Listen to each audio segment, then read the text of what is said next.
തൃശൂരിലെ വോട്ടർ പട്ടിക ക്രമക്കേടിന്റെ കൂടുതൽ തെളിവുകൾ പുറത്ത്. ബി.ജെ.പി. ജില്ലാ നേതാവിന്റെ മേൽവിലാസം മറയാക്കി സംസ്ഥാന ഉപാധ്യക്ഷനും വോട്ട് ചെയ്തു. തൃശൂർ ജില്ലാ കമ്മിറ്റി വൈസ് പ്രസിഡന്റ് വി ആതിരയുടെ വിലാസം ഉപയോഗിച്ചാണ് സംസ്ഥാന ഉപാധ്യക്ഷൻ വി ഉണ്ണികൃഷ്ണൻ വോട്ട് ചെയ്തത്. വി ഉണ്ണികൃഷ്ണന് ഇരട്ട വോട്ടുള്ളതിന്റെ തെളിവുകളും ലഭിച്ചു. എന്നാൽ വി ഉണ്ണികൃഷ്ണൻ ആരോപണം തള്ളിയിട്ടുമുണ്ട്. വോട്ട് ചെയ്തത് തൃശൂരിൽ മാത്രമെന്നാണ് വിശദീകരണം. വി ഉണ്ണികൃഷ്ണൻ ആയിരുന്നു ലോക്സഭാ തിരഞ്ഞെടുപ്പിൽ തൃശൂരിൽ ബി.ജെ.പിയുടെ പ്രവർത്തനങ്ങൾക്ക് ചുക്കാൻ പിടിച്ചത്.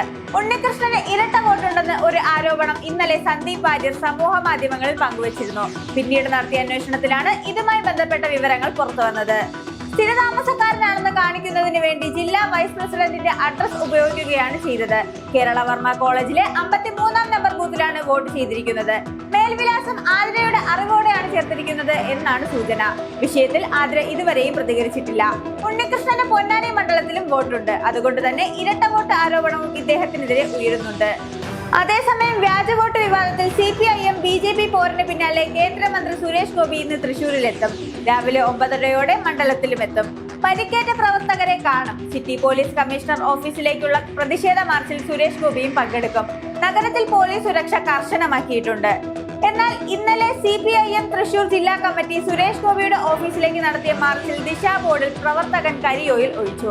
ഇതേ തുടർന്ന് CPIM ജില്ലാ കമ്മിറ്റി ഓഫീസിലേക്ക് ബി.ജെ.പി. നടത്തിയ മാർച്ച് അക്രമാസക്തമാവുകയും CPIM ബി.ജെ.പി. പ്രവർത്തകർ ചേരിതിരിഞ്ഞ് ഏറ്റുമുട്ടുകയും ചെയ്തു. സുരേഷ് ഗോപിയുടെ ഓഫീസ് CPIM പ്രവർത്തകർ ഇന്ന് പ്രതിഷേധിക്കും. ഈ പശ്ചാത്തലത്തിലാണ് സുരേഷ് ഗോപി ഇന്ന് തൃശൂരിലെത്തുന്നത്.